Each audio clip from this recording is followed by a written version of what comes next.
Next इसके अंदर आता है सब फाइलम एक्टिनोपोडा। इसके अंदर आते हैं फोरामिनीफरन्स, हीलियोजोन्स और रेडियोलारियंस। तो ये बड़े ब्यूटीफुल और इंटरेस्टिंग किस्म के यूनिसेलुलर ऑर्गेनिजम्स हैं। फर्स्ट फोरामिनीफरन्स, जिनको कॉमनली फॉरम्स कहा जाता है। तो ये एक तरह के अमीबा जो कि समंदर में पाए जाते हैं, ये वो होते हैं। फूड कैप्चर करने के लिए इनके अंदर रेटिकुलोपोडिया होते हैं और इनके ऊपर जो टेस्ट या शेल होता है वो कैल्शियम कार्बोनेट का होता है।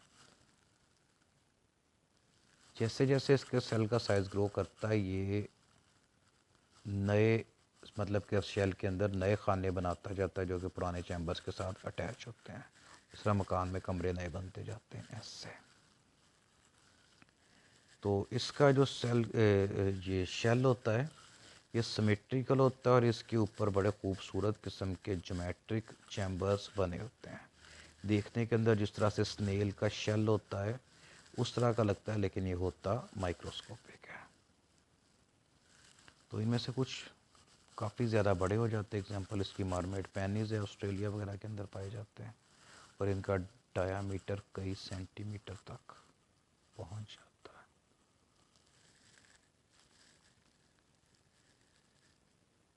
तो ये एक फोरामिनीफरा जिसका नाम पोलिस्टोमेला है, उसकी एग्जांपल है।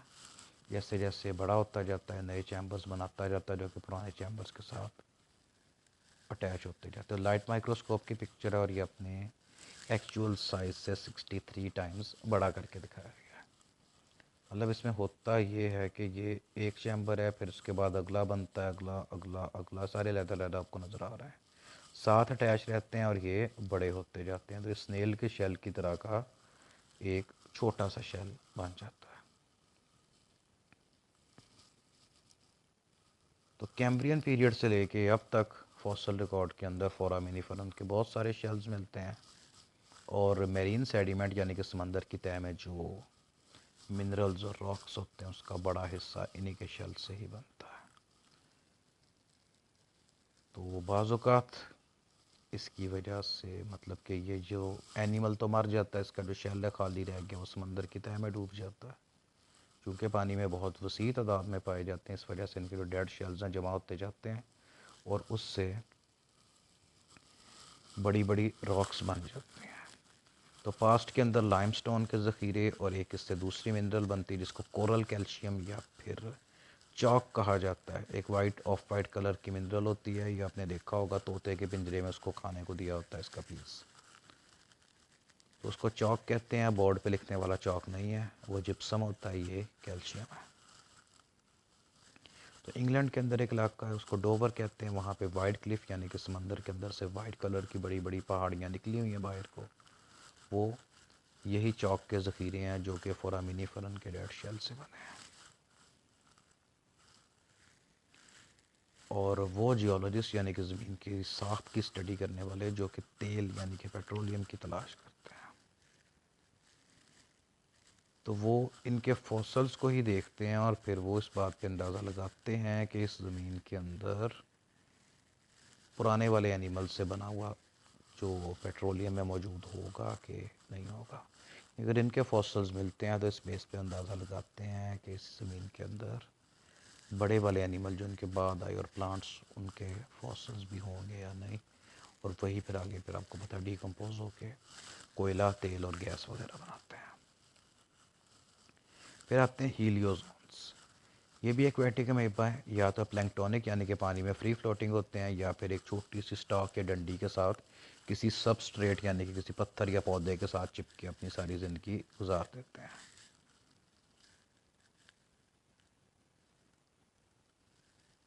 तो प्लैंकटन इस तरह के एनिमल्स होते हैं जो कि छोटे साइज़ के होते हैं और पानी में पानी के बहाव के साथ फ्रीली इधर उधर बहते रहते हैं। तो ये पानी की अपर लेयर्स के अंदर पाए जाते हैं। तो प्लैंकटन वसी टर्म है, इसके अंदर छोटे साइज़ के एनिमल्स आते हैं, इसके अंदर इंसेक्ट के जो लार्वे हैं वो आते हैं, मछलियों के लार्वे इसके अंदर आते हैं, उनके एग्स आते हैं और बहुत सारे एनिमल्स की जो इंटरमीडिएट फॉर्म्स हैं या उनकी छोटी फॉर्म्स हैं वो भी आते हैं। इसमें आर्थ्रोपोड्स होते हैं, क्रस्टेशियंस होते हैं, और जो इकानोडर्म्स यानी कि स्टार फिश और उसके रिश्तेदार, और जो जेली फिश वगैरह के रिश्तेदार वो भी, मतलब होते सारे बहुत छोटे माइक्रोस्कोपिक साइज़ के हैं। तो इन सब का कलेक्टिव नेम प्लैंकटन है। तो हीलियोजोन्स के कुछ टाइप्स हैं नेकेड होती हैं और कुछ के ऊपर एक टेस्ट या शेल होता है, उसके अंदर छोटे छोटे सुराख होते हैं जहाँ से अपने एक्सोपोडियम बाहर निकाल लेते हैं। तो ये एक हीलियोजोन की एग्जांपल है। ये वाली जो आउटर मोस्ट बाउंड्री है ये इसके ऊपर शेल है, इसके अंदर से जो आपको ये रेस सी बाहर निकली नज़र आ रही हैं ये एक्सोपोडिया है जो इसके बाहर निकले हुए हैं। ये इतने सीधे रेक्ट इसलिए है कि इनमें से हर एक के दरमियान में एक एक प्रोटीन का बना हुआ रॉड है जो कि इसको सपोर्ट देता है। फिर आते हैं रेडियोलारियंस। मेरीन और फ्रेश वाटर अमेबा और इनके ऊपर भी शेल होते हैं। इनका साइज़ कंपैरेटिवली बड़ा होता है और इसकी जो कुछ कॉलोनियल फॉर्म्स हैं इनका डायमीटर कई सेंटीमीटर तक पहुंच जाता है, मतलब कि बहुत सारे सेल्स आपस में मिलके सेवरल सेंटीमीटर डायमीटर का एक स्ट्रक्चर यानी कि कॉलोनी बना देते हैं। इनका जो टेस्ट या शेल होता है ये सिलिकॉन डाइऑक्साइड का बना होता है, इसके ऊपर लंबे लंबे स्पाइन्स होते हैं जो कि मूवेबल होते हैं, नीडल की फॉर्म में होते हैं। तो इनको जब माइक्रोस्कोप पे देखा जाता है तो इनके शेल इंतहाई बारीकी से और इंतहाई खूबसूरती से बने हुए होते हैं। तो जब ये रेडियोलारियन मर जाते हैं तो इनके जो शेल्स हैं, शेल चूँकि नॉन लिविंग होता है, ये ओशन फ्लोर समंदर की तह में चला जाता है। और यूकैरियोटिक ऑर्गेनिज्म के जो सबसे पुराने फॉसिल्स यानी कि जो 1 अरब साल पुराने हैं वो रेडियोलारियंस के हैं। तो ये रेडियोलारियन के टेस्ट की एक एग्जांपल है। इसके ऊपर ये नीडल या स्पाइन की तरह के स्ट्रक्चर होते हैं और ये बिल्कुल बारीक नेटवर्क लाइक स्ट्रक्चर, इसके दरमियान में जो सुराख हैं यहाँ से ये अपने सूडोपोडिया को बाहर निकाल के फूड वगैरह कैप्चर करते हैं। फिर एक छोटा सा फाइलम आता है उसको लैब्रिन्थोमॉर्फा कहा जाता है। इसके अंदर वो प्रोटोजोआ आते हैं जिनकी सेल्स स्पिंडल शेप यानी कि तकले की शक्ल के दरमियान से मोटे किनारों से पतले और नॉन अमीबॉइड होते हैं। वेजिटेटिव सेल होता है एक नॉर्मल सेल जो खाता पीता है, नॉन रिप्रोड्यूसिंग सेल। तो किसी भी एनिमल की लाइफ हिस्ट्री के अंदर जो इस तरह के एनिमल्स हैं, मतलब कि यूनिसेलुलर प्रोटोजोआ वगैरह, इनकी लाइफ हिस्ट्री के अंदर 2 तरह की स्टेजेस आती हैं। एक इसकी वेजिटेटिव फॉर्म होती है जब ये खाते पीते और अपना साइज़ इंक्रीज़ करते हैं। फिर सेल जब एक स्पेसिफिक साइज़ पे पहुंच जाता है फिर ये डिवाइड करना शुरू होता है, उसको इसकी रिप्रोडक्टिव फॉर्म कहते हैं। तो कुछ जनरा के अंदर जो अमीबॉइड सेल्स हैं ये ग्लाइडिंग मोशन के ज़रिए एक जगह से दूसरी जगह जाते हैं, मतलब सेल से म्यूकस सेक्रीट करते हैं, उसकी एक लाइन सी बनती है, उस लाइन पे फिसलते हुए एक जगह से दूसरी जगह जाते हैं। तो लैब्रिन्थोमॉर्फा के जो मोस्टली मेंबर्स हैं ये मेरीन होते हैं, या तो ये सेप्रोजोइक है मतलब they feed on dead and decaying organic matter, या फिर ये पैरासिटिक होते हैं। तो ये पानी में पाई जाने वाली ग्रीन एल्जी या सी ग्रास के ऊपर पैरासाइट के तौर पे रहते हैं।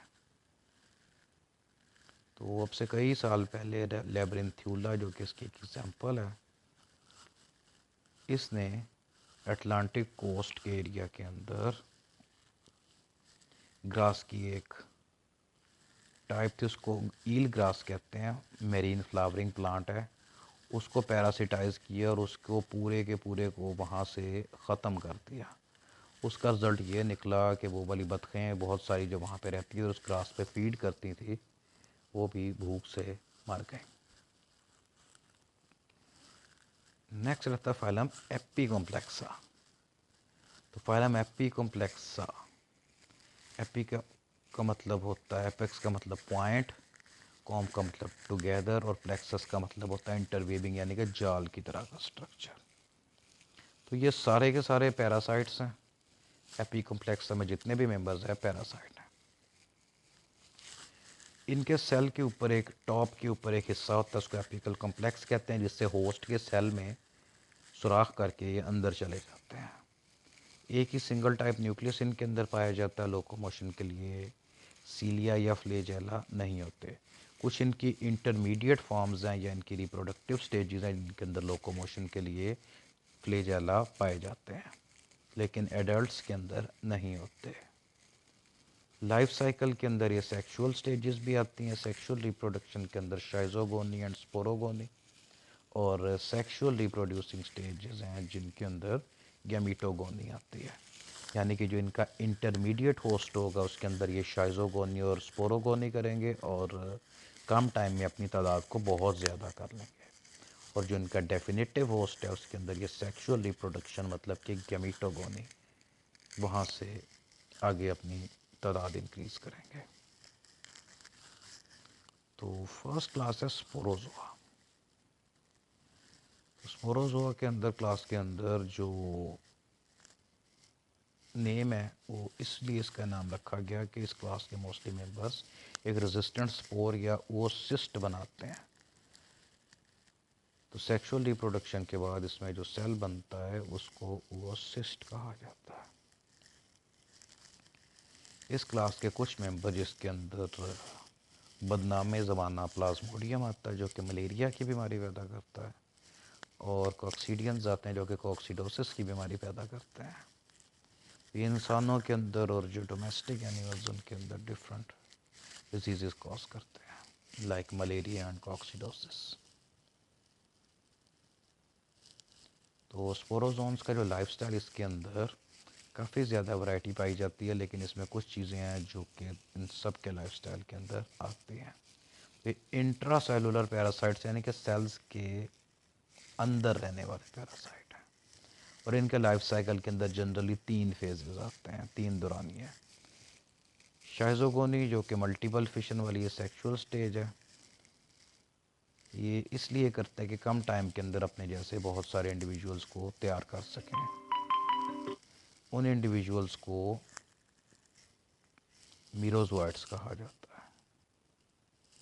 फिर ये होस्ट सेल से निकलते हैं और एक सेल को मतलब जिस सेल में डिवाइड करते हैं इतने ज़्यादा एकदम से हो जाते हैं, उस सेल को फाड़ के बाहर निकलते हैं, दूसरे सेल्स को इन्फेक्ट करते हैं।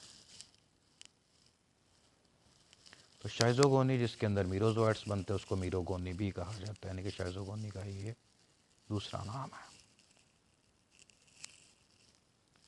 तो कुछ मीरोजोइट्स हैं ये अपनी शक्ल चेंज करते हैं, इस प्रोसेस को गेमीटोगोनी कहते हैं। यानी कि इस तरह के सेल्स के अंदर ये चेंज हो जाते हैं जो कि गेमीट्स प्रोड्यूस करते हैं, उन सेल्स को गेमीटोसाइट्स कहते हैं। तो फिर ये सेक्सुअल रिप्रोडक्शन करके अपना लाइफ साइकिल कंप्लीट करते हैं। तो पैरासाइट फॉर्म्स जो होती हैं ये माइक्रोगेमीटोसाइट्स, यानी कि वो वाले सेल जिनके अंदर माइक्रोगेमीट्स यानी कि मेल गैमीट्स बनते हैं, या मैक्रोगेमीटोसाइट्स होते हैं जिनके अंदर फीमेल गैमीट्स बनते हैं। तो माइक्रोगेमीटोसाइट्स हैं, इनके अंदर मल्टीपल फिशन होती है और इससे बाइफ्लैजिलेट दो फ्लैजेला वाले माइक्रोगेमीट्स यानी कि मेल गैमीट्स बनते हैं। तो जो मैक्रोगेमीटोसाइट्स हैं ये बार बार डिवाइड नहीं करते, डायरेक्टली एक सिंगल मैक्रोगेमीट के अंदर चेंज हो जाते हैं। यहाँ पे भी वही रूल है कि मैक्रोगेमीट एक होगा और माइक्रोगेमीट हमेशा तादाद में ज़्यादा होंगे। तो जैसे ही कोई माइक्रोगेमीट आके मैक्रोगेमीट को फर्टिलाइज करेगा उससे जाइगोट बनेगा, और जाइगोट फौरी तौर पे अपने इर्द गिर्द एक थिक किस्म की रेजिस्टेंट कवरिंग सेक्रीट करेगा, उसके अंदर बंद हो जाएगा और फिर इसको ओसिस्ट कहा जाता है। अगर आपको याद हो, आपने इस तरह से बहुत सारी जो ग्रीन एलजी के लाइफ साइकिल पढ़े थे, बॉटनी में आप पढ़ लेंगे। उसके अंदर जब ये वाली स्टेज आती है उसको फिर वो साइट कहा जाता है, क्योंकि वो रेजिस्टेंट स्ट्रक्चर सेक्रीट नहीं करता, सिर्फ एक फर्टिलाइज सेल बनता है, उसको वो साइट कहते हैं। वो मीन्स एग, साइट का मतलब सेल, और वो सिस्ट का मतलब कि एक फर्टिलाइज एग जिसके इर्द गिर्द एक रेजिस्टेंट कवरिंग बनी हुई है। तो इस जाइगोट के अंदर फिर मियोसिस होती है जिससे ये डिप्लॉइड से वापस एप्लॉइड के ऊपर आ जाता है। तो इस प्रोसेस को स्पोरोगोनी कहते हैं, मतलब कि ये सबसे पहले एक दफ़ा डिवाइड करता है मियोसिस से, अपने क्रोमोसोम नंबर को वापस हैप्लॉइड पे ले आता है। फिर इसमें लगातार माइटोसिस होती है जिससे इसकी तादाद मतलब कि ज़्यादा हो जाती है। तो लगातार माइटोसिस जो कि इसके अंदर जाइगोट में हो रहे इसको स्पोरोगोनी कहते हैं। इससे बहुत सारे रॉड की शेप के जो सेल्स बनते हैं उन सेल्स को स्पोरोजोइट्स कहा जाता है। तो स्पोरोजोइट्स हैं ये नए होस्ट को इन्फेक्ट करना शुरू कर देते हैं। तो मतलब कि वो सिस्ट की फॉर्म में नए होस्ट के अंदर जाते हैं, वहाँ पे जाके फौरी तौर पे जब ये एक्टिवेट होते हैं, पहले मियोसिस होगी, फिर माइटोसिस होगी, और फिर इसके अंदर स्पोरोजोइट्स बनेंगे जो कि नए होस्ट को भी इन्फेक्ट करना शुरू कर देंगे। मतलब ये कि एक इन्फेक्टेड पर्सन से, जिस तरह एक बंदा उसको मलेरिया हो गया, वहाँ से मच्छर ने इसको ब्लड के साथ अपटेक किया और दूसरे बंदे की बॉडी में पहुँचा दिया। तो स्पोरोजोआ की किन, जिसको प्लाज्मोडियम कहते हैं, ये मलेरिया की डिज़ीज़ कॉज करती है जो कि कैंशियन डिज़ीज़ है, और 1550 कबल मसीह यानी कि आज से 3550 साल पहले भी इसका जिक्र मिलता है पुरानी बुक्स वगैरह के अंदर। तो मलेरिया की वजह से पुराने दौर के अंदर फ़ौजें जंगें हार गई, मतलब कि जंग लड़ने से पहले उनमें मलेरिया फैल गया और वो जंग लड़े वगैरह वहाँ से चले गए, या किसी ने हमला किया और जो एक फ़ौज थी वो डिफेंड नहीं कर सकी क्योंकि उनको मलेरिया हो गया। और एक और बीमारी, इसको टाइफस कहा जाता है, चूहों से फैलती है, इसने जंग से ज़्यादा फ़ौजों का नुकसान किया। और रिसेंटली यानी कि 1970s तक मलेरिया दुनिया के अंदर बहुत ज़्यादा फैला हुआ था, और हर साल 100 मिलियन है कि 10 करोड़ लोग इससे मुतासर होते थे। मुतासर होते थे, मरते नहीं थे, मुतासर होते थे, ठीक हो जाते थे, लेकिन ये अच्छी खासी आवाज़ार करने वाली बीमारी है। तो प्लाज्मोडियम के लाइफ साइकिल के अंदर भी दो होस्ट आते हैं, एक वर्टिब्रेट होता है, एक इनवर्टिब्रेट होता है। इनवर्टिब्रेट जो है वो मच्छर होता है, और जीनस एनोफ्लीज का फीमेल मच्छर होता है। और दूसरा वर्टिब्रेट होस्ट होता है जो कि इंसान होता है। इसकी जो शाइजोगोनी वाली स्टेजेस हैं ये लिवर सेल्स के अंदर, और उसके बाद वाली स्टेजेस रेड ब्लड सेल्स के अंदर कंप्लीट होती हैं। इसकी जो गेमिटोगोनी वाली स्टेजेस वो भी रेड ब्लड सेल्स के अंदर कंप्लीट होती हैं। और जब मच्छर खून चूसता है तो वो गेमिटोसाइड्स को भी साथ ही चूस के ले जाता है, और फिर ये गेमिटोसाइड मच्छर की बॉडी के अंदर जाकर फिर आपस में मिल जाते हैं। तो जो जाइगोट बनता है ये मच्छर के गट यानी कि डाइजेस्टिव सिस्टम को सुराख करके वहाँ से उसकी बॉडी कैविटी के अंदर चला जाता है, और वो सिस्ट के अंदर ट्रांसफ़र हो जाता है। फिर यहाँ पे स्पोरोगोनी होती है जिससे स्पोरोजोइट बनते हैं जो कि रॉड शेप के होते हैं, और यही मच्छर जब किसी नए होस्ट को काटता है यानी कि एक सही बंदे को काटता है तो ये स्पोरोजोइट उसकी बॉडी के अंदर ट्रांसफ़र कर देता है। अब ये ना इसका लाइफ साइकिल है, जनरल लाइफ साइकिल।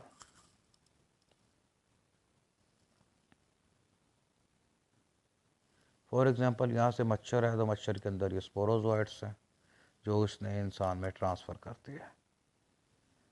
लिवर में जाएंगे, मीरोजोइट्स में चेंज हो जाएंगे, वहाँ से रेड ब्लड सेल्स के अंदर इन्हीं मीरोजोइट्स में से कुछ सेल्स मेल और फीमेल गेमिटोसाइट्स के अंदर चेंज हो जाएंगे। मच्छर इनको अपटेक करेगा, मतलब इसी इन्फेक्टेड पर्सन का ब्लड दोबारा मच्छर चूसेगा तो ये गेमिटोसाइट्स को भी साथ ही ले जाएगा। ये इसकी बॉडी के अंदर जाकर चेंज होकर गेमिटोसाइट गेमीट्स के अंदर चेंज हो जाएंगे।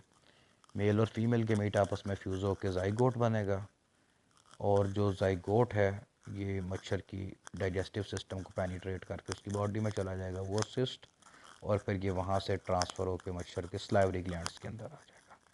मच्छर जब एक ठीक हेल्दी पर्सन को काटेगा तो ये वो सिस्ट उसकी बॉडी में ट्रांसफ़र कर देगा, और वहाँ से फिर ये स्पोरोजोइट्स और फिर आके लाइफ साइकिल कंप्लीट हो जाएगा।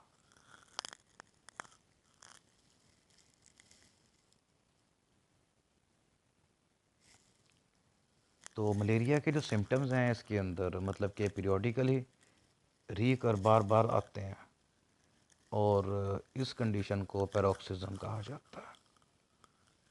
मतलब ये होता है कि एक दिन बंदे की तबीयत ठीक होती है, अगले दिन बुखार हो जाता है, अगले दिन फिर ठीक होता है, अगले दिन फिर बुखार हो जाता है।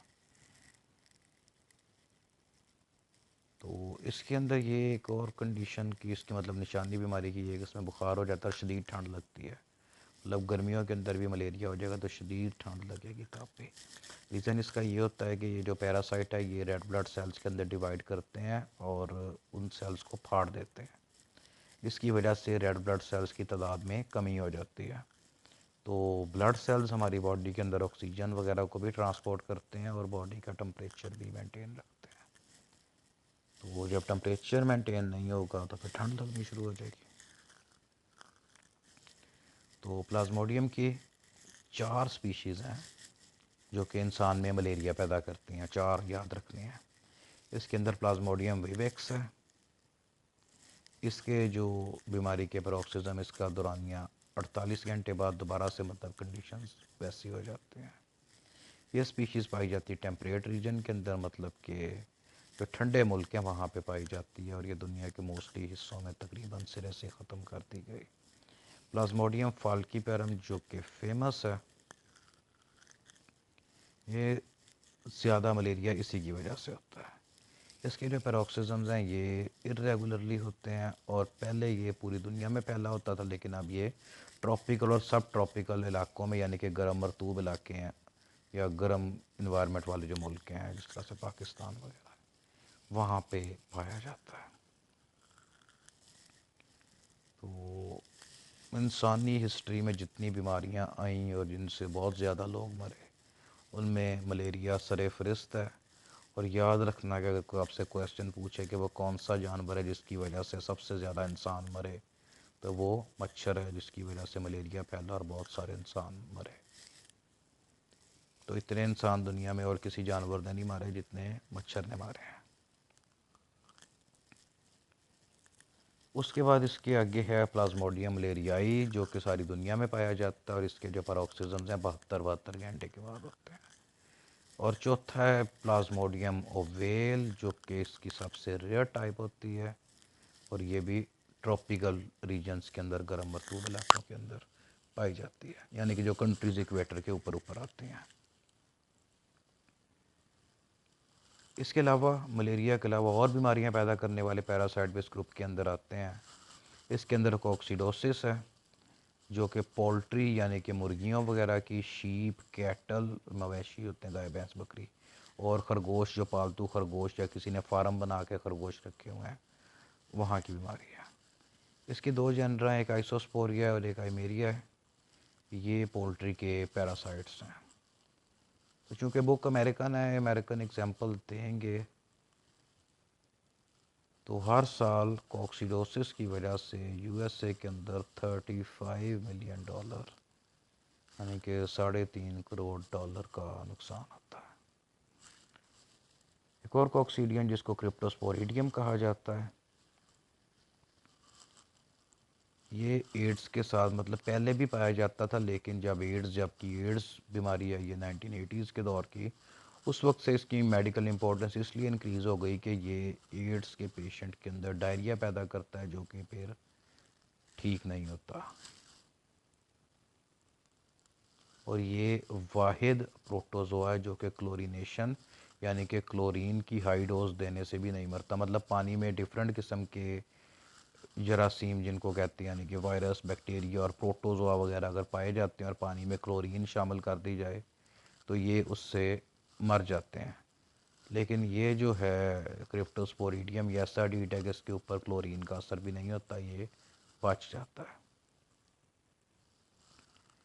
तो इम्यूनो सप्रेस्ड इंडिविजुअल, यानी कि वो लोग जिनका इम्यून सिस्टम काम नहीं करता, उनके अंदर ये बड़ी स्पीड में फैलता है। इसके अलावा एक और बीमारी जिसको टोक्सोप्लाज्मोसिस कहा जाता है, मैमल्स की बीमारी है, इंसानों को भी हो जाती है और कुछ परिंदों को भी हो जाती है।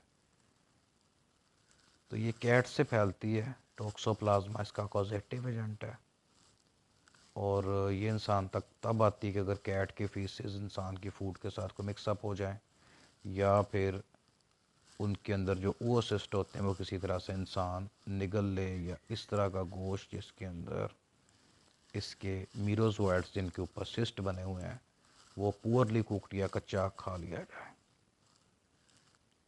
तो उसका मसला ये है कि इंसान के अंदर इसके एसिम्टोमेटिक होता है, इसके कोई सिम्टम नहीं होते, और एक दफ़ा जब इंसान इससे रिकवर कर जाए तो फिर उसकी बॉडी में इसके इर्द गिर्द मतलब कि खुद ब खुद इम्यूनिटी पैदा हो जाती है। डेंजरस चीज़ ये है कि अगर एक औरत प्रेगनेंसी के दौरान इस बीमारी से इन्फेक्टेड हो जाए तो डेवलपिंग जो बेबी है उसके अंदर कंजेनिटल टोक्सोप्लाज्मोसिस हो जाएगा, मतलब पैदाइशी तौर पर उस बच्चे को पैदा होते ही टॉक्सोप्लाज्मोसिस की बीमारी होगी। तो ये डेंजरस कंडीशन है क्योंकि कंजेनिटल टॉक्सोप्लाज्मोसिस की वजह से एबॉर्शन भी हो जाता है, स्टिल बर्थ यानी कि बेबी डेड पैदा होते हैं। अगर कोई बेबी लकीली इससे बच जाए तो इसके अंदर मेंटल रिटार्डेशन यानी कि उनका दिमाग ठीक से काम नहीं करता और उसको मिर्गी के दौरे भी पड़ते हैं। कंजेनिटल टॉक्सोप्लाज्मोसिस का कहीं भी कोई क्योर नहीं है, ये बुक अमेरिकन है और अमेरिका में भी इसका कोई क्योर नहीं, तो अपनी तरफ भी समझे कोई नहीं है। इसके अलावा ये अपॉर्चुनिस्टिक डिजीज़ के अंदर आता है, यानी कि वो डिज़ीज़ जो ऑलरेडी किसी डिज़ीज़ के साथ होती है और पेशेंट पहली वाली डिज़ीज़ की वजह से वीक होता है, जो डिज़ीज़ बाद में लग के उससे पहली वाली से भी ज़्यादा नुकसान कर देती है, क्योंकि बंदे का इम्यून सिस्टम या बॉडी का इंटरनल सिस्टम पहली बीमारी की वजह से ऑलरेडी ख़राब होता है, ये लग के मज़ीद उसको ख़राब करते हैं। तो इससे बचने का यही तरीका है कि वो लोग जिन्होंने घर में कैट्स रखी हुई हैं उनको खाने पीने वाली चीज़ों से दूर रखें। और अपनी तरफ तो रवाज नहीं है, बाहर की कंट्रीज़ में ना बच्चों के सैंड बॉक्स होते हैं, मतलब एक बड़ी सारी ना ट्रे सी होती है, उसमें साफ़ वाली रेत भर देते हैं, उसमें बच्चे बैठे खेलते रहते हैं। तो उस सैंड बॉक्स को कैट से, मतलब कि घर में अगर कैट आई या कोई आवारा बिल्ली, उसकी पहुंच से दूर रखें ताकि उसके अंदर वॉशरूम ना कर जाए, उसको ऊपर से कवर कर दिया जाए। और दूसरा अवेयरनेस, यानी कि लोगों को इसके बारे में पता हो। और दूसरा ये कि अगर कोई लोग जिनके बच्चे हैं या होने वाले हैं तो वो कच्चा या रेयर रेयर होता है, कम पका हुआ स्टेक्स की मतलब कैटेगरी होती है, उसको रेयर कहा जाता है। इसके अंदर उसको बिल्कुल थोड़ा सा सेक के खा लेते हैं, गोश्त ऊपर से थोड़ा ब्राउन हो जाता है, अंदर वाली लेयर्स उसकी पिंक होती हैं। तो ये नहीं खाना चाहिए, अपनी तरफ तो नहीं खाते, अपनी तरफ अच्छी तरह पका के ही खाते हैं। बाहर की कंट्रीज़ में रेयर स्टेक खाने का काफ़ी रिवाज है। तो कोई भी पोर्क यानी कि पिग का गोश्त है, लैम्ब है या बीफ है, यानी कि मटन और बीफ, ये सबसे ही आगे फैल जाता है।